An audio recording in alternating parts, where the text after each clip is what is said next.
Oh, can't have that. That's not good. That's not good. That's not good. Nothing? Okay. All right. Well, let's jump into it then. We're in the, what? You had something? What did they get their hatred for women? Well, to be fair, she asked where Muslims get their hatred for women. They wouldn't say that. They would say they would object and say they have more honor and consideration for women than non-Muslims, especially Christians. Well, they showed that. Yeah. Well, but those are again. Let's be fair here. Let's be fair. We're talking about Muslims treating their own women, their Muslim women, okay? Because none of the rules of the Quran apply to non-believers in the Quran. Okay, so whatever they would say is their belief or their policy or their practice applies only to them. Does not apply to the rest of the world. Okay, they cannot lie to each other. They can lie to us. They cannot cheat each other. They can cheat us. They cannot kill each other. Not supposed to be anyway. They certainly kill us and rape and murder and plunder and et cetera, et cetera, et cetera. So let's just understand that first of all. But what the Quran, Muhammad, their religious interpreters over the centuries have taught always that women are to be protected and in a way isolated, perhaps you could even say, because it is not their purview, it is not their responsibility or their job, if you will, to be involved in worldly things, aside from children, house, home, cooking, etc. And that God, Allah, made women to be more mindful in those things. Therefore, they should not be bothered with business or education or medicine or engineering or whatever, okay? So it comes from, it doesn't come, they would say, it doesn't come from a hatred. It comes from a super stratified or categorized way of looking at the genders. Somewhat analogous to the headship principle in Christianity. The headship principle in Christianity applies to the church. It applies to marriage, obviously. It applies to society. However, in the New Testament carrying out of the headship principle, there is a great deal of leeway. Okay, God does not get real specific. Aside from in the church, no women leadership, in society doesn't really speak to that in a very precise way. It talks about it in a very general sense, and so there's a lot of leeway that way. Whereas in Islam, not only the Quran, but also the Hadith. Remember, the Hadith is many, many volumes, not one book. It's many, many volumes, and it's all kinds of sayings of Muhammad and sayings of Abu Bakr, who was the one who put the Quran together. And then there are all the teachings of the various imams and others in the religion since the time of Muhammad. So since 700 AD to today, that's a long time. And now you also have the various breakoff groups. You've got the Shiites and the Sunnis and the Wahhabis. There's all, and then they have their leaders, and their leaders issue fatwas, which are proclamations of doctrine and practice. All right.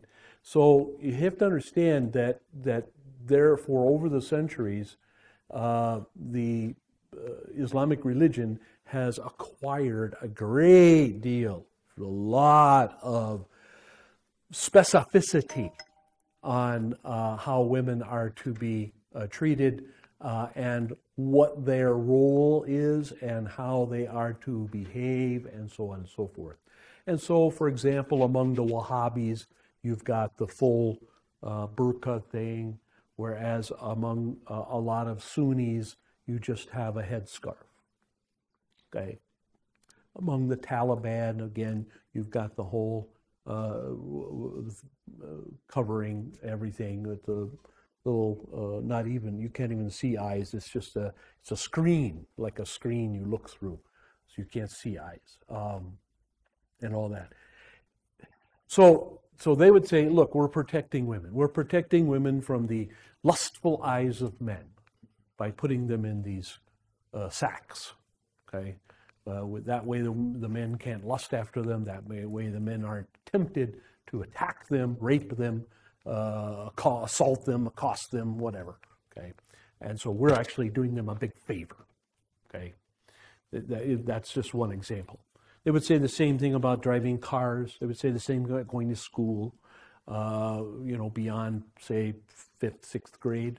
They don't want their women out in like a high school situation after women after puberty and developing their shape, so to speak, the breasts and such and so. They don't want them out among guys. That's why when they talk about starting up colleges again in Afghanistan, it will be men only.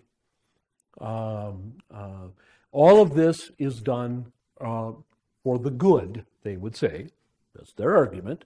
For the good of women. Has nothing to do with hating them. Has nothing to do with disliking them. Has nothing to do with punishing them or anything like that. It has to do with we're protecting them. We're protecting them. We're keeping them from harm. We're keeping them away from the more sordid things of life. They can stay home and take care of the kids and have lots of babies and, whatever, and keep their men happy, and et cetera. And that's their job. That's their role. That's what God created them for. And so that's what they need to do.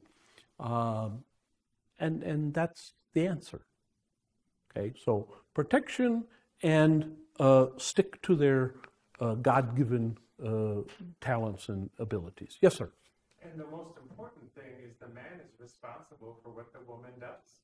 Yes. Because a friend of mine, he was a pharmacy director at King Faisal Hospital in Saudi Arabia, and he married an American woman. And she got called to school because one of her kids got sick. She showed up in a T-shirt and shorts. And the school reported her to the religious police. Yes. They came by the house that night and took him for 4 hours Yes. to question him. Yes. And they said next time that she's caught you anything, he'll be caned. Yes, he'll be caned. Yes, that's very common. Yes, he'll be caned.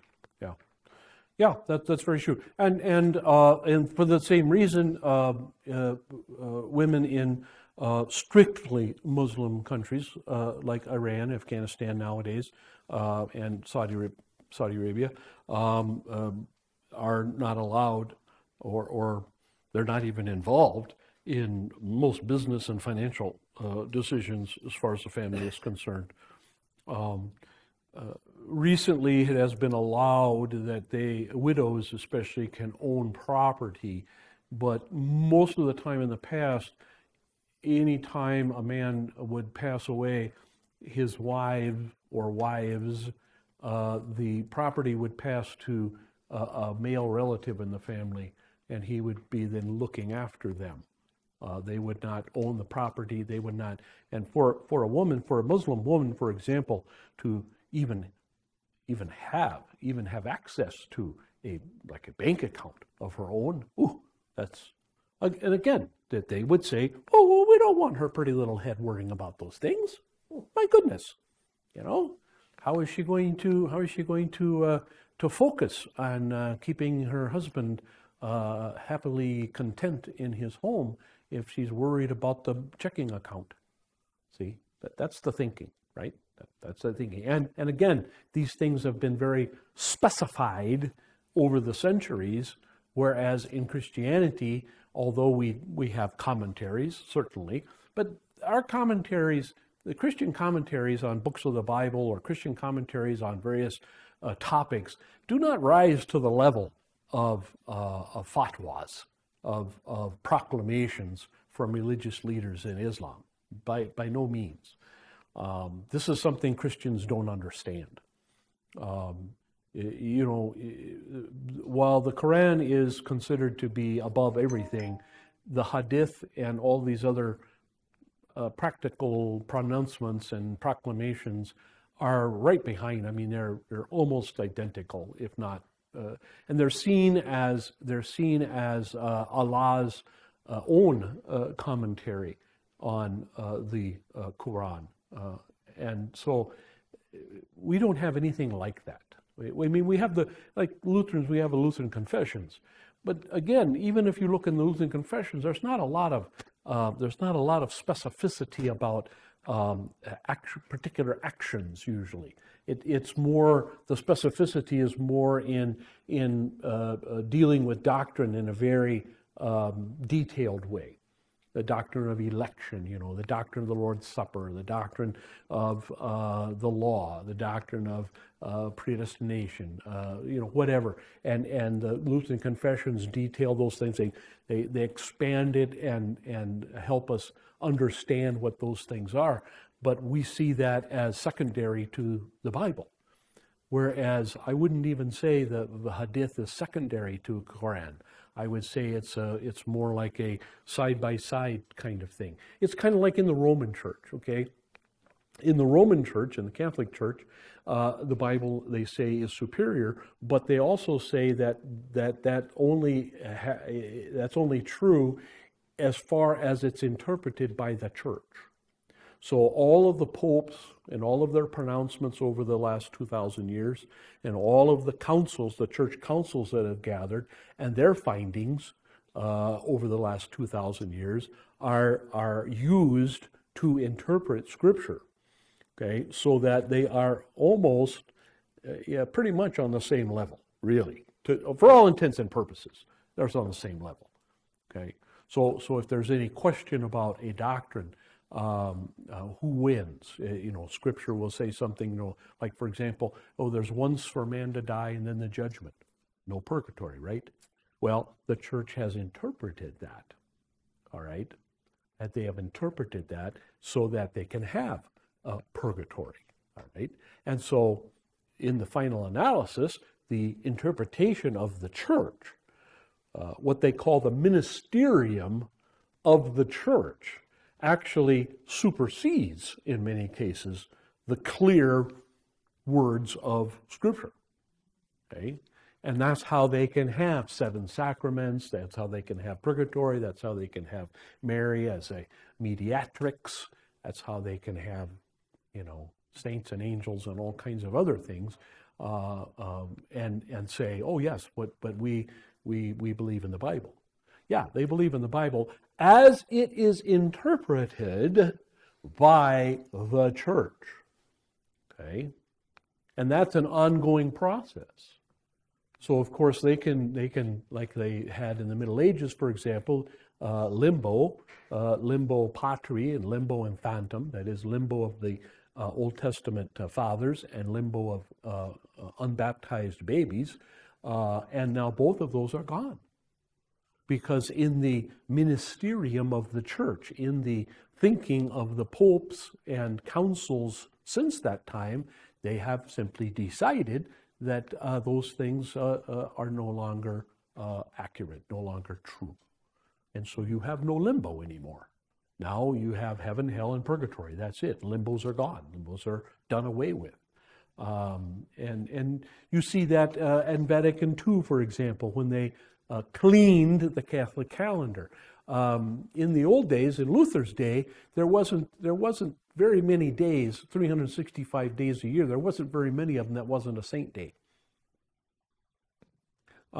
Indeed, you can Google or you can go online, and you can find that there is indeed not just one, but in many cases, multiple saints for every day of the year. Now, the difference being that in the Roman thinking, some of those were to be observed with worship services, and others were just to be observed on your own at home or whatever. And so in Luther's day, you could maybe your work year would be 200 days, because there were 100 and some odd days of saints that were obligatory to have worship, and you didn't work on those days.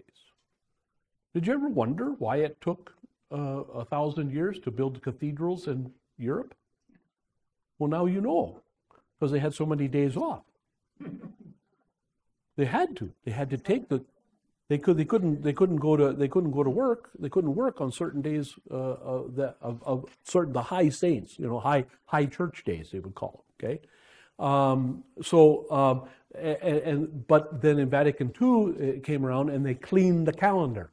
You may have heard back in those days, back in the 60s, you may have heard Romans. Those of you that are around then, you may have heard Romans say, "Oh, gee, they got rid of Saint Christopher."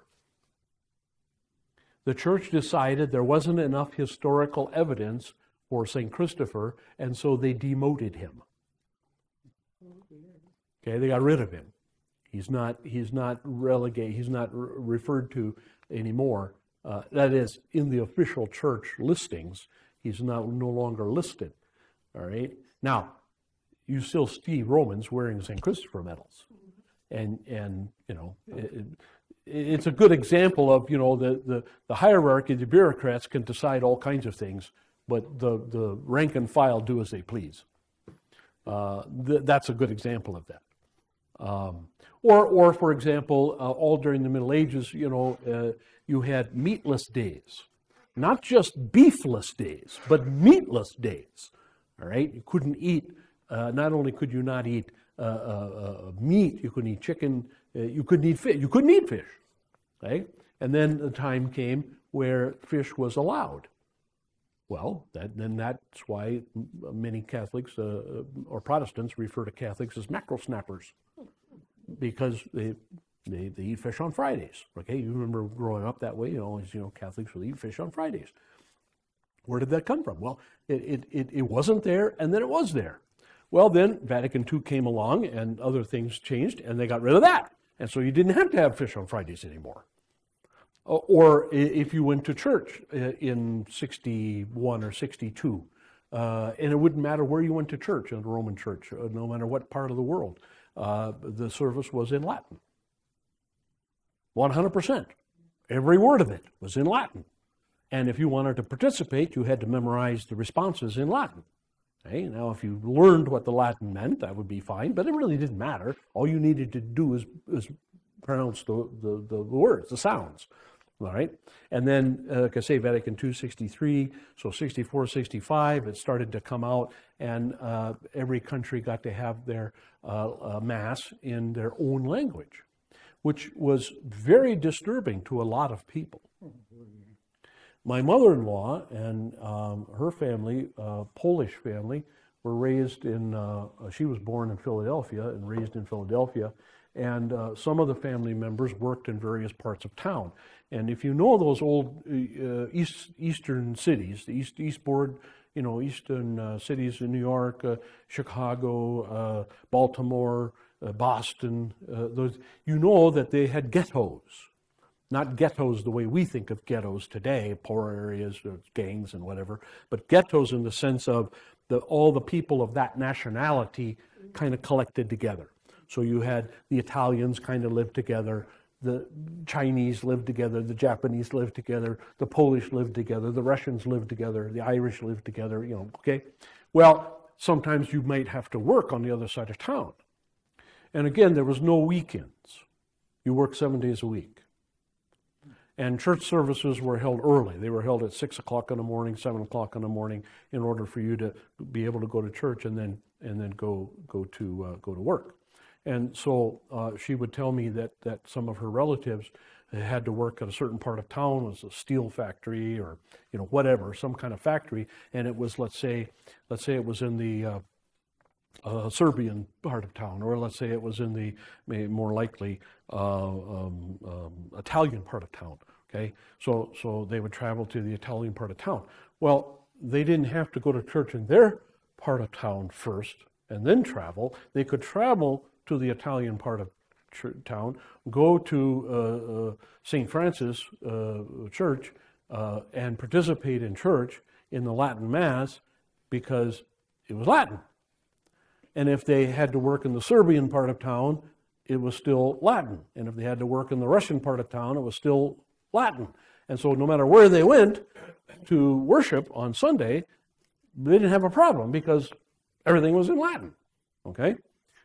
When that changed, now all of a sudden, they had to stick around St. Stanislaus and go to St. Stanislaus first, and then get on the trolley or whatever and head over to the other side of town, and very often were late and so and so. They complained bitterly because they couldn't just visit any place.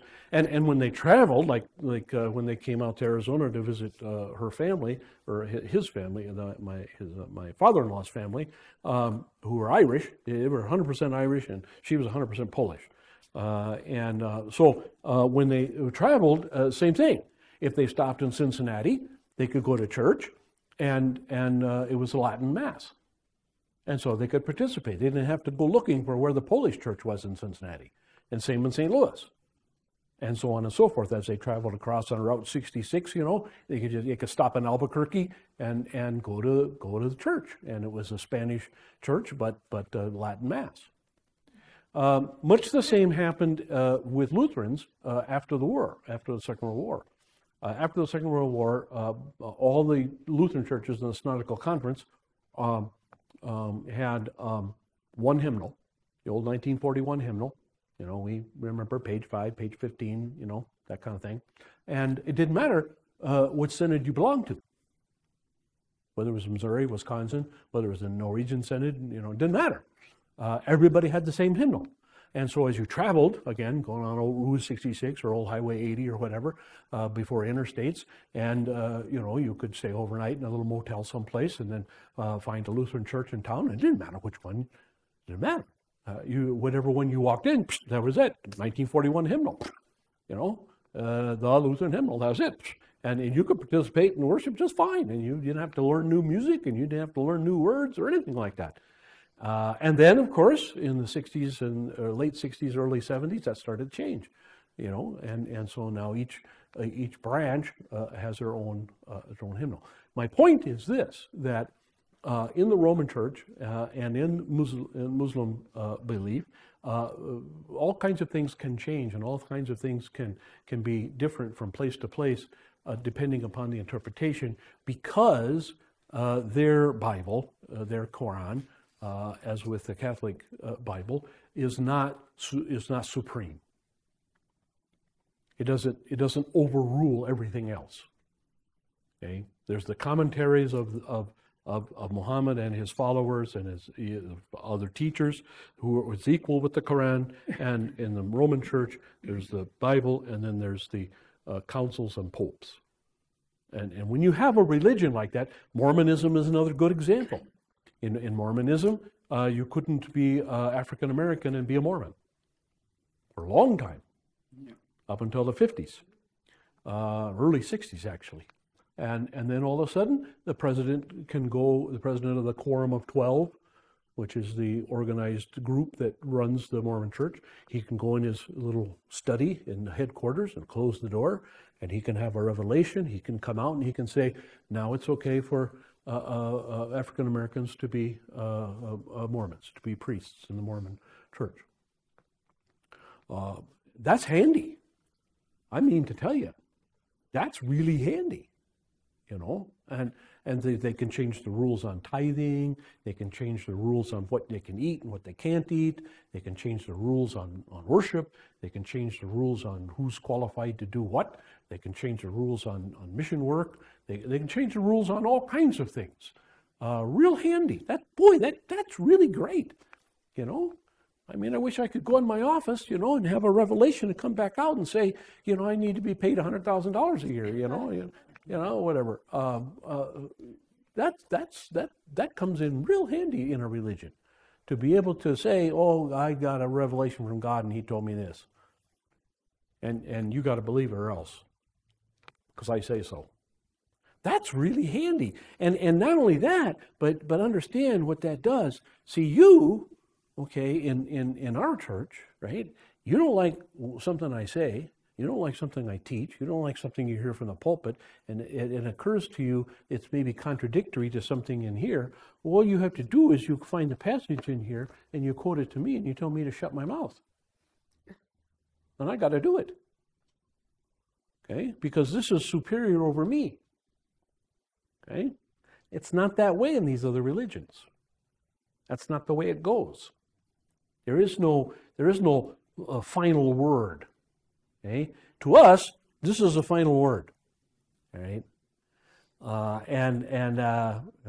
That makes it kind of tough. You got somebody who can check up on you, and that's not real handy as far as running an organization. If you're running an organization, you want to be able to pivot. You want to be able to move quick, right?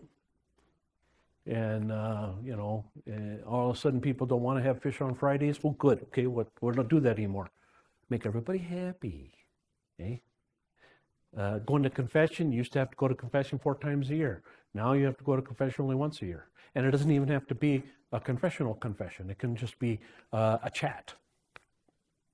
Okay? That's handy. I mean, really, that just makes it easy. See? So Muslims, that's the way they are. And that's why you can also see in Lebanon back, let's say in the 60s, before the Lebanon Civil War, you can see a very lax kind of Islam, very lax Muslim practice. In Iran, during the time of the Shah, Iran was very modern. Nightclubs, discotheques, movies, women miniskirts, wearing bikinis down to the beach, all that kind of stuff. Oh yeah, it was very modern. It was very 20th century, real 100%. And then one man died. Yeah, and and one man took over basically, and that was it, and put the kibosh on it. But they considered themselves a Muslim country. Or you go to Morocco, or you go to other Muslim countries, and they're very free and very open. And then you go to Saudi Arabia, for example, or someplace, and they're very restricted, and it's the same religion. Okay? So, yeah, again, we look upon the way that women are dealt with in Islam, and we in the West see that as prejudice, bigotry, harshness, and so on and so forth. But that's not the way they see it at all. And I would say the vast majority of women probably agree with it, and they like it just fine, just the way it is. So I hope that answered your question. It was a little long, but... All right, let's get back to chapter 10, Romans chapter 10. Anybody need papers? All right, Romans chapter 10. We are on... I think that was mine. Yes, that's mine. You want one? I thought it was the one I put up. Nope. That's my blue mark on it. Oh, That's okay. 16 to 21. That's the long part of the chapter there, the last part of the chapter of 10. However, they did not all heed the good news. Who are they talking about? He's talking about the Jews. For Isaiah says, Lord, who has believed our report? And so faith comes by hearing, and hearing by the word of Christ. Huge passage. If you're going to memorize a passage, that's a good one right there. But I say, surely they have never heard, have they? Indeed they have. Their voice has gone out into all the earth, and their words to the end of the world. But I say, surely Israel did not know, did they? First Moses said, I will make you jealous by a nation which is not a nation. By a nation without understanding I will anger you. And Isaiah is very bold and says, I was found by those who did not seek me. I came manifest to those who did not ask for me. But as for Israel, he says, all day long I have stretched out my hands to a disobedient and obstinate people. So, what is Paul saying here? Paul is really kind of summarizing the history of the Jews and the point that God intended for them to be converted, that is, to be believers, and then to share that belief with the Gentiles. That was the intention. That was the idea. Even though God put around them the hedge of the law, with all of these regulations about clothes and food and worship and everything else, even though God did that, He never told them, don't share this with everybody. They chose not to. The Jews chose not to do what we would call outreach or evangelism. Even though God had said in His Word, aside from the hedge, aside from the various laws and restrictions, God had also said that these things are for the world. They are for the islands. They are for the far reaches of the non-Jewish world. And it should have been their purpose, their mission, to evangelize all the nations around them at least, if not send people to the far reaches of the world, but at least evangelize the nations around them and teach them that law. It's true that was harder than it is for us today. Imagine if you're a Jew in the Old Testament and you're trying to convert somebody. You not only have to teach them the words of God, you have to teach them the Ten Commandments, you have to teach them that, but they then, in their worship, have to worship the ceremonial way. They have to travel to Jerusalem. So if they're in Ethiopia, or they're in Egypt, or they're in Syria, or they're in Turkey, and you convert them to Judaism in the Old Testament, if they needed to do something or go somewhere, religiously, let's see this, who this is. Hello, Trinity Lutheran Church. That's what I thought. Well, we won't chance that again.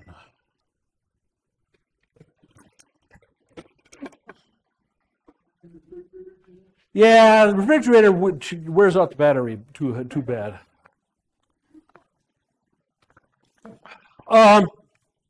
So yeah, they never did that because it was hard. Let's make no bones about it. I mean, you're talking to a guy at the marketplace in Alexandria 200 or 300 years before Christ, and you're trying to get him interested in the Old Testament, God of Abraham, Isaac, and Jacob.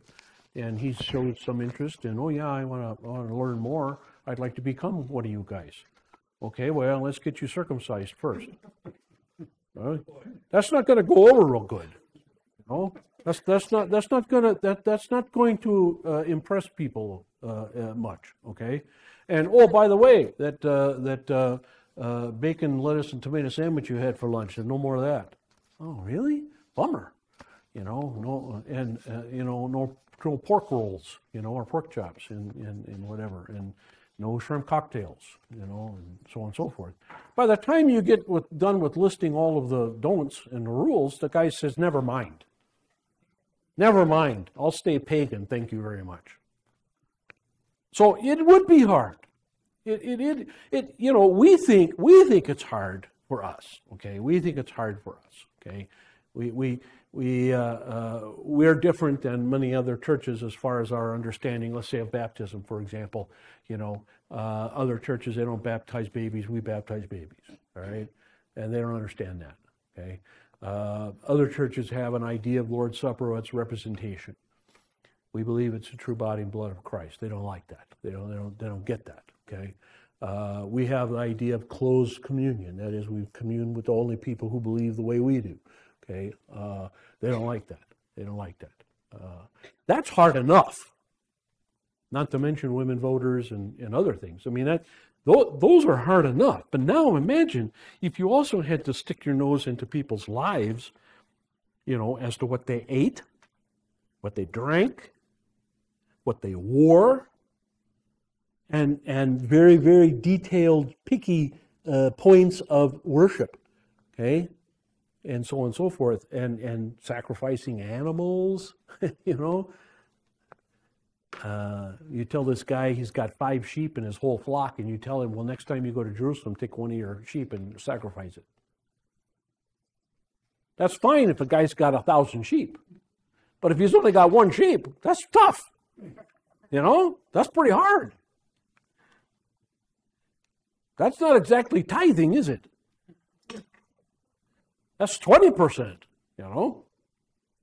So, it is hard sometimes for us because, again, the Bible rules over everything, and what it says is what it says, and, that's what we have to tell people, whether they like it or not. But imagine if you also had to add to that all of the restrictions of the Old Testament. Our outreach, our evangelism would be 1,000 times harder. So we should be thankful for that. So anyway, this is the point that Paul's making here in this. He said, they didn't reach out. Okay, they didn't do any of that.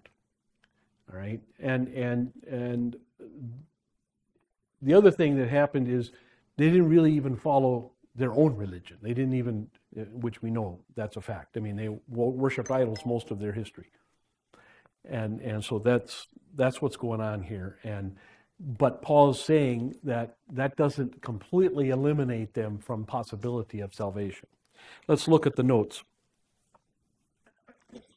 Middle of page 686, point 1 there under the Romans 10:16-21. It has been objected that Paul's cryptic way of quoting Old Testament passages to prove his point makes his argument hard to follow. I would agree with that. It was definitely written for, do you have page 86? You don't have 86 either, okay. All right.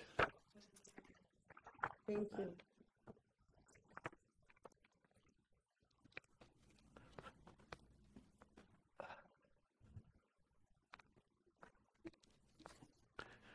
Page 86, about 2/3 the way down. And yes, but remember what's going on here. Paul is writing to a congregation who's very familiar with the Old Testament. The congregation in Rome is made up of Jews and Gentiles together. And the Jews were really kind of the ones that founded it because they were the ones who came from Jerusalem originally, and then Gentiles joined into the church and so on. So the people that Paul is writing to, these would not be strange verses, or his use of them would not be unusual to them. They would be able to follow his thinking. It's hard for us to follow his thinking because we're not as familiar with the Old Testament as they are. We must bear in mind, however, that Paul addresses an audience that obviously knew what he meant in a language they understood. We are looking at a text that suffers from translation and a culture that is not our own. Paul's readers were familiar with the verses he quoted and with the context in which they were found. They knew what the apostle was talking about. There is, in the Greek text, in verses 16 and 17, a play on words that is lost in translation. The verbs, that is the Greek verbs, accepted and hearing, have the same root in Greek. So he's doing a play on words here that they would pick up on right away. Rendered in the rendered in the NIV as accepted, and in the King James as obeyed, which is really to hear and obey. The root is simply rendered hearing in the next verse. So sometimes it's accepted and obeyed, and sometimes it's just heard. It stands for the act of hearing. Israel's response to the coming of the Messiah and to the message he preached and embodied was unbelief, or hearing without obeying. So there's hearing. So get my point here. Maybe I didn't put it real well there, but my point is this: that there is a hearing that is accepting what you're hearing and obeying it, doing what you, following up on it, and a hearing which you hear, you recognize the words, you understand what's being said, but you don't accept it and you don't follow up on it. Okay? That's what's going on here. Okay? This is obvious from the fact that Jesus Christ was crucified in Jerusalem. Okay? They heard what Jesus said about him being the Messiah. They refused to accept it. The Jews did not consider Jesus' authority to be genuinely derived from God. In human society, disobeying direct orders from those who are in authority can have fatal consequences. In the army, for instance, disobedience of a command is considered to be desertion. In rejecting Jesus Christ, Israel, in fact, rejected God's entire plan of salvation. The basis of their disobedience was their failure to comprehend what God was doing. As Paul states in 1 Corinthians, none of the rulers of this age understood it, for if they had, they would not have crucified the Lord of glory. Now, of course, people would object, well, if Jesus isn't crucified, then there goes salvation. Not necessarily. It's like Judas, right? People object. Well, Judas had to do that, otherwise Jesus wouldn't have been arrested. That's not true. That's not true at all. There's all kinds of ways in which Jesus could have been arrested. He could have been betrayed by another person close to him, maybe innocently. Let's say now we know that the upper room was in Mark's house. Mark, the gospel writer. Mark was not one of the 12. He was a young man, younger, probably teenager. But they met in Mark's house, Mark's parents' house, and the upper room was where that was. Let's say, for sake of argument, that Mark's mother, was out and about that evening, and somebody said to her, "Hey, so what's going on at your house? I see people coming and going." And she says, "Oh, well, Jesus of Nazareth is up there. He's having the Last Supper, Passover with his followers." And maybe there was a centurion or maybe a Roman guard standing within earshot. She didn't realize, and he overheard. So she betrayed him, She's close to him, right? And she betrayed him, fulfilling the Old Testament prophecy. So it didn't have to be Judas.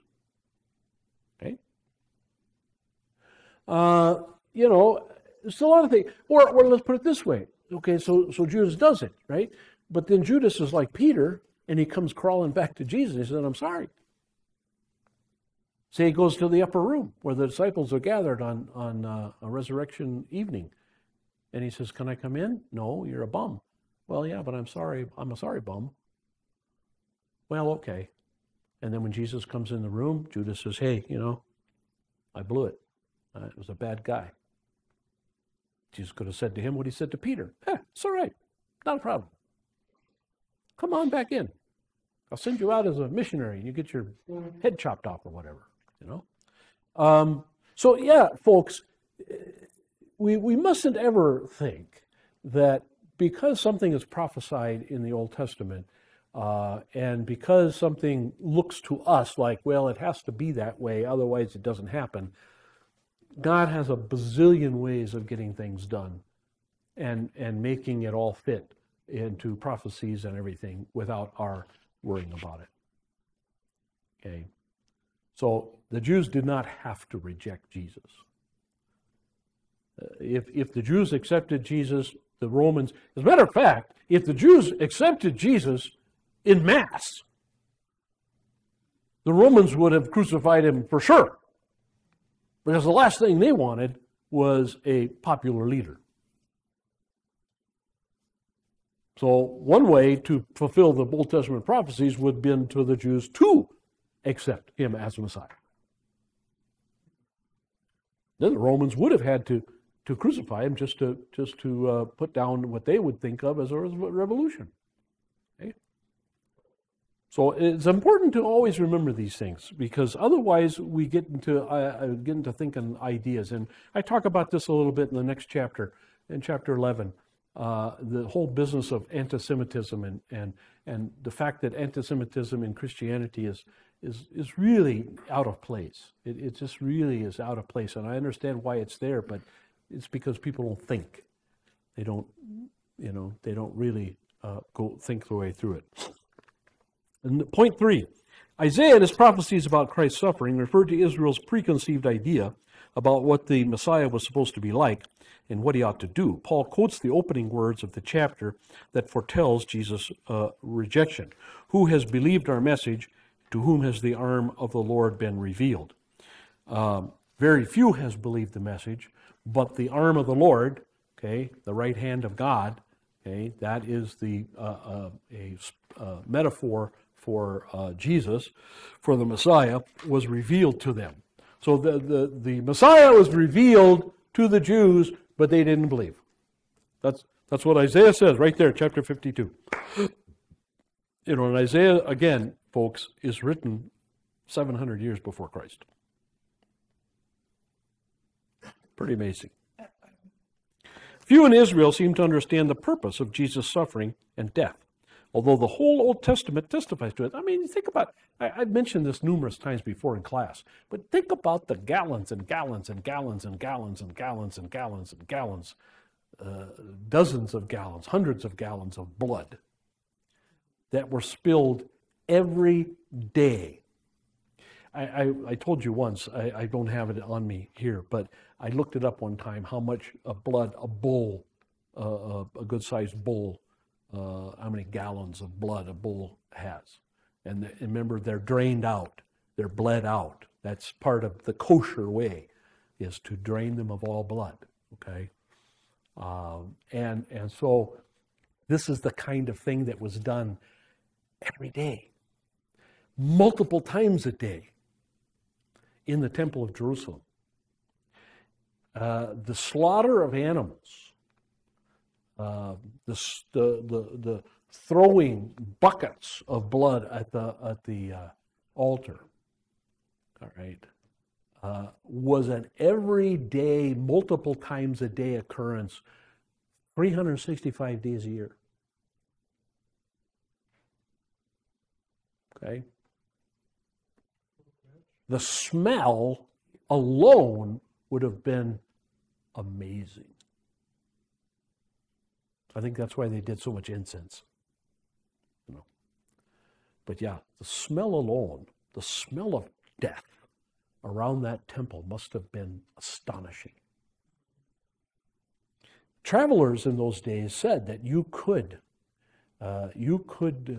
smell Jerusalem before you could see it.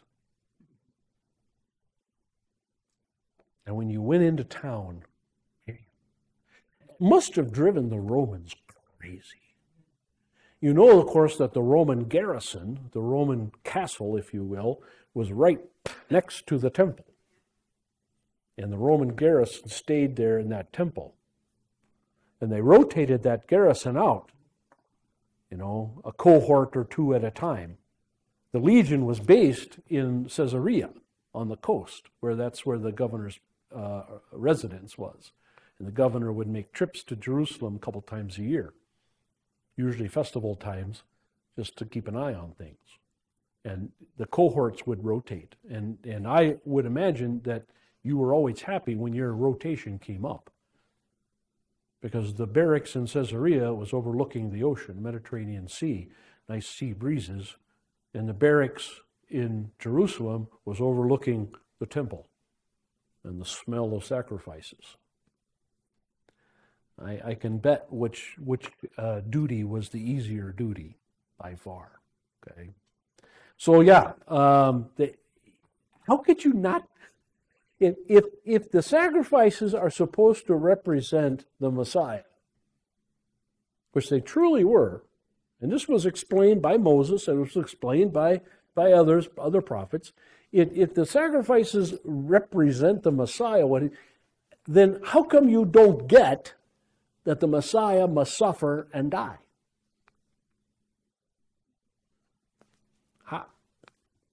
How do you not connect those two things? Sacrifices, lots of blood and guts. Supposed to be the Messiah. Messiah is supposed to have lots of blood and guts, basically.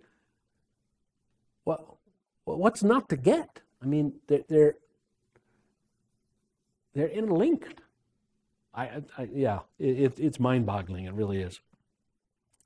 The two men who walked to Emmaus on the day of Jesus' resurrection voiced the general feeling of all the disciples when they said, "Ooh, he is a prophet. Wow, he's powerful in word and deed before God and all the people." The chief priests and our rulers handed him over to be sentenced to death, and they crucified him. But we had hoped he was the one who was going to redeem Israel. That's what he did when he died, you idiot, you moron, you imbecile. I mean, those guys, it's a good thing they're not named in the Bible. Otherwise, we would have a special holiday, I guess, for them. Idiots, idiot day, moron day, or whatever. Yeah. We think one of them was Luke, the gospel writer Luke. We think. We're not sure. And we think another one was maybe Alphaeus or one of the other relatives. Some have also suggested young Mark and Luke together. Possible. But the thing is that they're so dense, aren't they? Look, they even say he's prophet, powerful in word, before God and the people. And yet, they crucified him, and here we thought he was going to be the Messiah. Well, that's what the Messiah is supposed to do, is supposed to get killed. You idiots, come on. What's the matter with you? Yes, sir. Well, I think it's not they were thinking on that level. No. They're thinking like, well, we still have the Romans here. Yeah, right, right. Yeah. They're thinking the earthly. Right. What he was supposed to. Well, Yeah. no, he wasn't. He Right, was supposed right, to do right. what he did. Right, and isn't this common even today, right? Oh, yeah. This is really common today. Again, something I mention very frequently. When I tell you, people will say, okay, I never went to church much, or I didn't care about it, and now I want to be, and let me join your congregation or whatever. And I always tell them, look out, look out. Okay, when you're in the devil's clutches, he ain't gonna bother you much. You'll be happy and fine. You'll be in good shape. You decide, Holy Spirit causes you to decide, of course. But anyway, you join the kingdom of God. Devil's going to be pissed. Let's not beat around the bush. He's not going to be happy. This is why when people come to me sometimes and you say, hey, Pastor, I thought I was doing good, I thought I did everything right, and I had my kids all baptized and brought them to church, and I've done that, and I'm married to one woman my whole life, and, never cheated on her or anything, now I got cancer, and I got this and that, and this wrong with me, and my stocks went to heck, and my business went bankrupt, and what's going on? I always tell them the same thing. Welcome to the club. Welcome to the club. Right? Devil's out to get you. And he only goes out for those people who are strong in their faith. He don't mess with the weaklings because you don't have to. He's already got it. If he's not got them, he'll get them real soon. He doesn't have to put a lot of effort into it. He only has to put effort into the ones who's got really strong faith. That's who he's got to put effort into.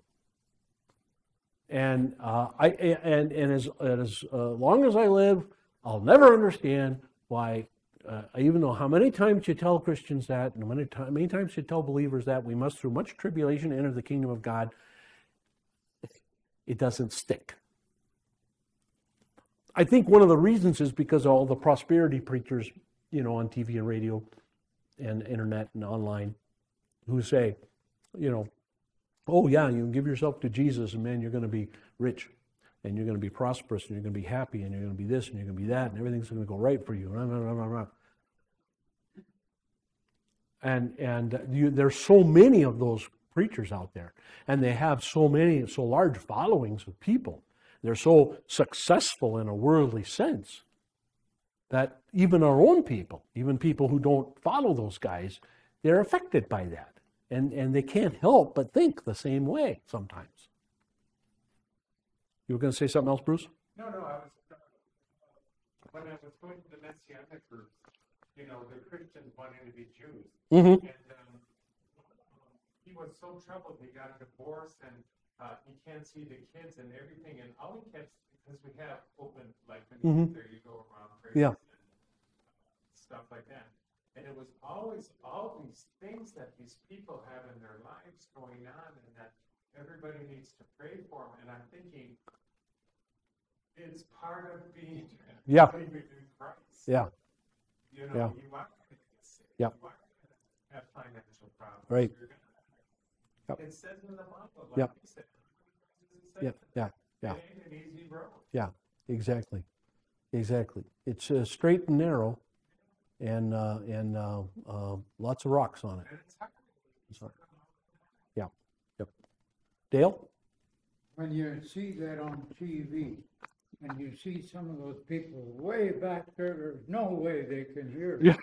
But the mob mentality. Oh, sure, yeah. It works on them Yep. just like the ones up in front. Yep. It does, yep. Unbelievable. Continuing in that paragraph, they all thought they had been wrong. We read Jesus' answer a few verses later. He said to them, "How foolish you are, and how slow of heart to believe all the prophets have spoken. Did not the Christ have to suffer these things and then enter his glory?" He's like saying, okay, go back to your Sunday school lessons, guys. Go back to Isaiah, go back to Jeremiah, read it again. Okay, read 52 and 53 of Isaiah, the suffering servant. Do you not get it? Okay. And beginning with Moses and all the prophets, he explained to them what was said in all the scriptures concerning himself. It was not until he opened their minds to the true meaning of scriptures that the light began to dawn on them. So, the Word of God is very powerful. And the Word of God is the power to convert hearts, to change minds, to do all of those wonderful things. But there's also the problem of our old Adam and our pride and our misunderstanding of the glory of God that gets in the way. And so sometimes you need somebody else to explain it to you. Okay? And that it shouldn't necessarily have to be that way, but it seems like it is. One more paragraph. Paul certainly had these words in mind when he wrote that faith comes by hearing the word of Christ. Indeed, Luke had not written his gospel yet at that time, so we can assume that the words were originally Paul's words. Unless the Spirit of Christ opens our minds, we will not understand the meaning of the Old Testament prophecies. We'll stop there.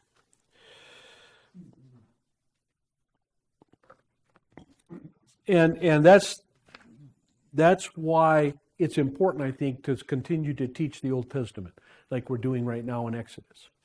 I think it's very, very important to understand the first 5 books of the Bible, understand the ceremonies, the ceremonial law, the law around all the sacrifices, the things about the tabernacle and temple and all that worship. That's important for us because every single aspect of that, everything from the decorations to the curtains to the doors to all the things that are involved with all of it is symbolic. All of it is symbolic of the ministry of the Messiah and the work in his church. All of it, in some way or another. And it's all connected. So I know when we get to Exodus, later in Exodus, we get to the time when we're building the the Ark of the Covenant and we're putting together a tabernacle, we'll get, you know, and I'll not belabor a lot of that because a lot of it's measurements and stacks of, you know, gold and silver and kinds of wood and whatever. But there's points in there that will be important for us to key in on as to how that tells us and describes to us really what the work of the Messiah is going to be many, many years later. Okay? All right, let's close. It would really be neat, possibly it has happened already, that someone take all those words that you were just talking about, the description, that, and put it to picture, so we can, you know, because. Oh, everybody has. Oh, yeah, they have. I can. But, you know, the actual. If I find a good description that I can print out, I'll do that and pass it out when we get to there. Okay. Well, after Messianics, we were given an actual closeout. Oh, okay. Okay, yeah. Following everything. Yeah. Right, yeah. I'm going to see if Steve still has one. Okay. Okay, that would be great. All right. Because it matches Exodus exactly. Right. Okay. Let's close. May the grace of our Lord and Savior Jesus Christ, the love of God the Father, and the fellowship of the Holy Spirit be and abide with us all. Amen. Thank you.